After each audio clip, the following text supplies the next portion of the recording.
Hi, my name is Rachel. Welcome back to my channel.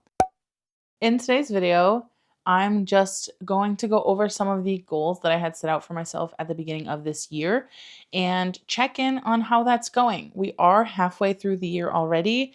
If you're watching this video, my mid-year freakout tag should already be up. So I'll link that up above and down below if you want to check it out.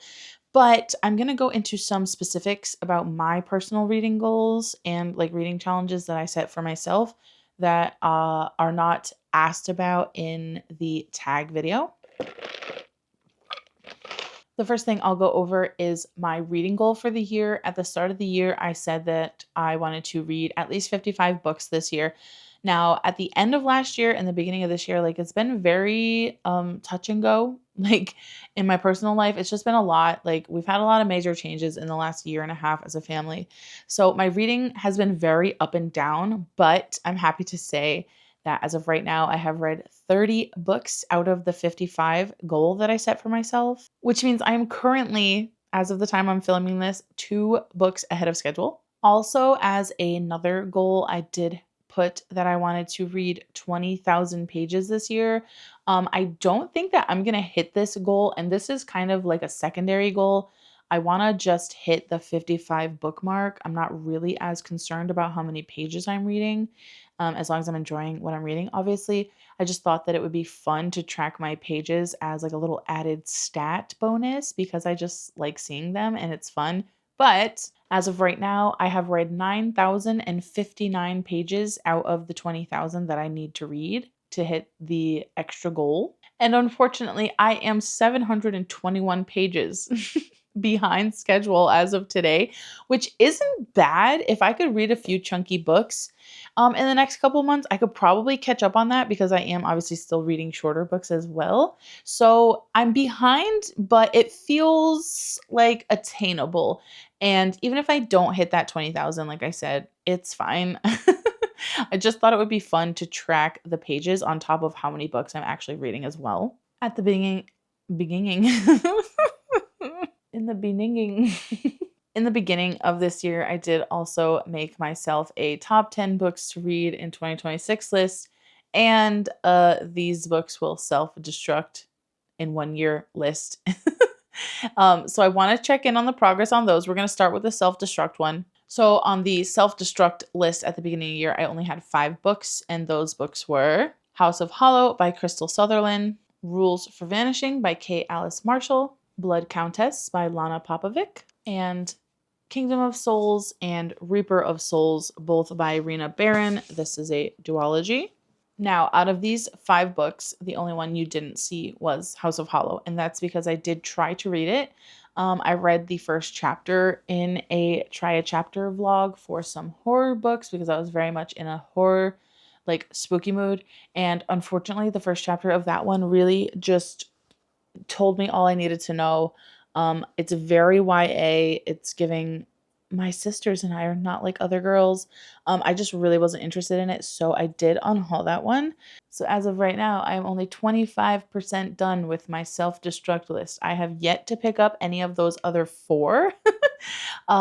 But I do have plans soon to feature all 4 of them in a video and either get them off my shelves forever or read them and put them on the shelf. So you will hopefully see me finish my self-destruct list for the year in the next month or 2.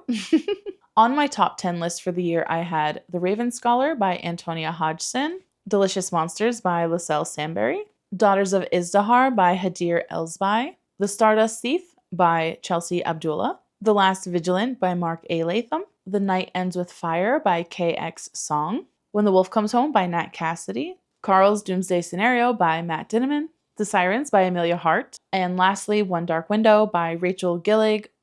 Now, let's talk about the ones that I have read. So far, I have read When the Wolf Comes Home by Nat Cassidy, and I absolutely love this book, and I gave it 5 stars, and it is one of like my favorite horrors so far of the year. Very, very good book. So glad I read this one already. It really pulled me out of a slump early in the year. And I already read Carl's Doomsday Scenario by Matt Dinneman. This is book 2 in the Dungeon Crawler Carl series. I really loved this one. I think I gave it a 4 stars. It is my least favorite of the first 4, but It's still an awesome book. It just took me a little bit longer to get into the pace of this one than it did for the other ones.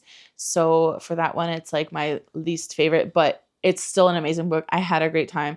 The ending was explosive, really fast paced. Absolutely love it. This series as a whole really helps. I try to save them for when I feel like I'm slowing down in my reading because they really are just fast paced popcorn reads, like so fun, so enjoyable. So glad I read this one already. I am now on book 5, which you would have figured out because I just told you I've read the first 4.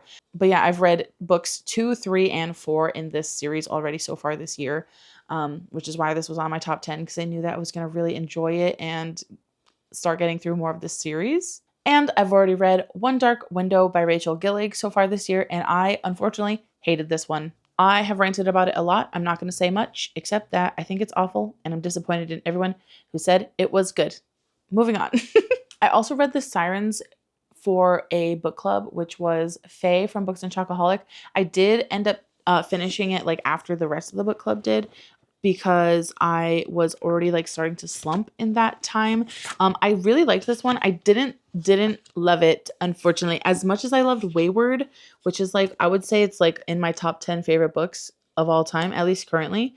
But I liked this one for what it was, and I appreciate what it tried to do. I don't think that this one was as mysterious. It was a little bit more obvious what was going on, and also we didn't get as much of the past timeline in this one as we did in Wayward. And Wayward is a little bit more evenly split between the 3 timelines, whereas this one is like majority in the present, which I didn't mind. But I was expecting to be able to spend more time in the past timeline and then connect the threads myself. But the threads are very, very easy to put together in this one. And I don't think that's supposed to be a mystery. Like, I think you're supposed to really be able to connect it yourself based on the synopsis.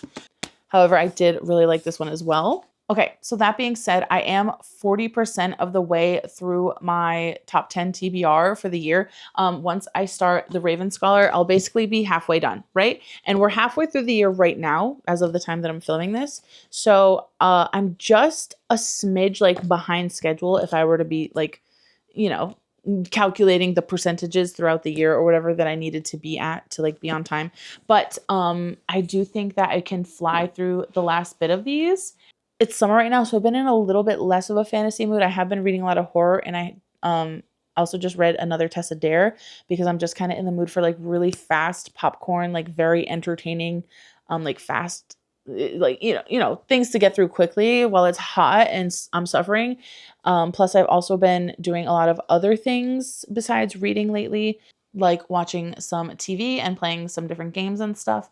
So, because my reading is always slower in the summer and it picks up a lot in the autumn, especially in the autumn and the winter, so I'm not really worried about the fact that I'm like behind schedule on the percentage wise for that one. But I do have plans to read them all, so that's great. And I also filmed a 5-star predictions. So my 5-star predictions that I made back in January were The Raven Scholar by Antonia Hodgson, which I've already talked about, How to Become the Dark Lord and Die Trying by Django Wexler, Blood Over Bright Haven by M.L. Wong, Mary by Nat Cassidy, Isles of the Ember Dark by Brandon Sanderson, and The Blade Itself by Joe Abercrombie.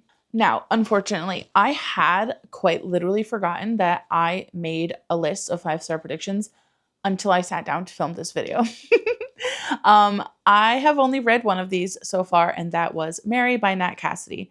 Was I right that this was a 5-star prediction? Unfortunately, no, but I did really love it. I think I gave it like a 3.75 stars. It was so close to being like a 4, but the ending just honestly dragged on just a little bit too long. And I didn't really understand it, and like it felt a little convoluted. And the tone at the end, like, I don't know. I just think like maybe he just went a little too long in the end. Like I really think there was a stopping point that like could have really just left some of it open ended. I don't think we needed as much exposition in the end as we actually got. But overall, I really liked this. I think that Mary was such an interesting character. It was really nice to see an older female character going through this experience. She is going through menopause and she's like having all these life changes, which spoiler alert for myself, I think I have premenopause right now. I'm only 35 and I'm getting early onset premenopause. So like kind of sucks, but I relate to Mary even more so now than I did back when I read it. But I think I would probably reread this in the future. I did listen to it on audio and I was really listening to it quite quickly because I was reading it during a 24-hour readathon. It's not one that I want to unhaul, even though I didn't like give it like a 4 or 5 stars. I want to keep it because like I loved the beginning so much. I want to say the first like 80% was just incredible, but unfortunately that last 20% kind of tapered off in enjoyment for me. And I don't know if that's because I was like burnt out and tired from that 24-hour readathon because I didn't read the whole thing during the readathon, but I did finish it the next day or the next day or two. It was right after the readathon when I finished it. So I feel like maybe that could have hindered my enjoyment because the two other books I've read from Nat Cassidy so far have both been 5 stars. I have already read When the Wolf Comes Home and Nestlings. So I feel like maybe I just missed something and I need to go back and read it again. So wasn't a 5 star for me the first time around, and sometimes that's okay. But I'm gonna hold on to it because I love Nat Cassidy in general. So definitely keeping it and might revisit it. So I want to say I was wrong on this one, but I could probably bump the rating up on a reread. And unfortunately, that means I did not read the other 5 books on the list, which puts me at 17% completion for my 5 star predictions list. Now, luckily, the Raven Scholar shows up on 2 of these lists. So once I read this one for my book club next month, I will be able to check it off of the 5 star predictions list and the top 10 books to read in 2026, which is great. So I'll be able to make progress on 2 of these challenges at once. And for the self-destruct list, the next book I'm going to reach for from that one first is probably going to be Kingdom of Souls, because if I read it and don't love it, I'll be able to knock off Reaper of Souls as well. Or if I DNF it because I don't like it at all, I will be able to knock off Reaper of Souls again. And then if I read it and end up loving it, I'll be more inclined to pick up the second one quickly since it is only a duology.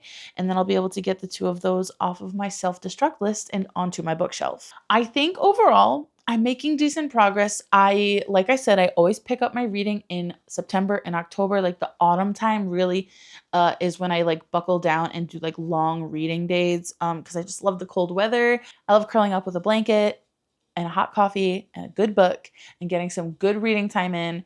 And I will be spending more time outside reading when the weather cools down. As of right now, like I would love to be an outdoor summer girly, but that's just not me. I get seasonal affective disorder in the summer. So my depression usually spikes. My depression and anxiety usually spike a lot in spring and summer because a lot of my anxiety stressors are more prevalent in the summer. Unfortunately. So I can't wait to get some good reading in outside when it's colder. I'm really excited for autumn this year, and I really, really just hope I just hope autumn is good to me this year because last year was just not it was just not good to me last year, okay? Last year, my year sucked very badly in my favorite season of the year. So that was really just like, the cherry on top of the cake. But I'm so hopeful, knock on wood, I'm very hopeful that autumn is going to be good to me this year and I will smash the rest of these challenges out of the park because we got to finish. I have not ever once finished all of these lists that I've set out for myself because I do them every year. Even before I started BookTube, I used to do them just in my reading journal. So this year, I think I really, really want to. I know like I've had a rough start of the year, but I really want to try to finish out strong and make this the year that I finally finish all of my reading challenges for the year. I mean, I'm not worried about the page goal, but I want to hit my book goal, read all of my top 10 books, read my 5 star prediction books, and read my self destruct books. Or at least read and DNF them and get them off my shelf, regardless, like either way. And then if I don't read those self destruct books, the 4 that are left, if I don't read them at all, I will unhaul them at the end of the year in January once the year is up for the list. These are books where like I definitely have like a mild interest in them still, but unfortunately I'm not like super sure if I'm like really gonna vibe with them. And it's funny because all 4 of these books are books that were gifted to me. Not like someone didn't buy them specifically for me, but my friend Shay she was unhauling like a huge stack of books, and these were a couple that I was like, oh hey, like I would take those off your hand if you wanted me to. So it's not like I paid money for these ones. And the one that I did pay money for, which was House of Hollow, I am cool just gifting it, donating it to the library or whatever, the Goodwill. So it is what it is. But thank you for watching this video. If you've made it this far, leave a little green check emoji down in the comments, because we're checking off these books from my lists. And I will see you in the next one. Bye.